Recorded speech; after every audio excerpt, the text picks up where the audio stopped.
سوال اینه، اگر شما مدافع مستضعفینی، اگر شما واقعا دیدگاهتون اینه که ظلم در جهان وجود داره و ظالمانی در جهان هستن دارن به دیگران زور میگن، اگر همه اینها درست و شما در پی این هستین که مبارزه کنین، مقاومت کنین، پرسش من اینه، این شیوه رفتار تا کجا به اهداف خودش وفاداره؟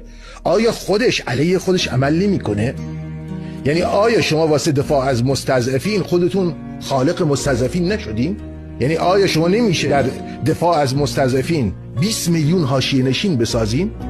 میشه جامعه‌ای در دفاع از مستضعفین خودشو طراحی کرده باشه 60 میلیون از جمعیت این کشور زیر خط فقر باشن؟ ما اومدیم دفاع کنیم، بله که قرار بود ما دفاع کنیم، اما واسه این که بریم واسه از مستضعفین دفاع کنیم مستضعف ساختیم. واسه این که بریم با ظالمین بجنگیم داریم ظلم میکنیم. واسه این که با آمریکا بجنگیم داریم شبیه آمریکا میشیم. ما در بازی ایده آمریکا افتادیم.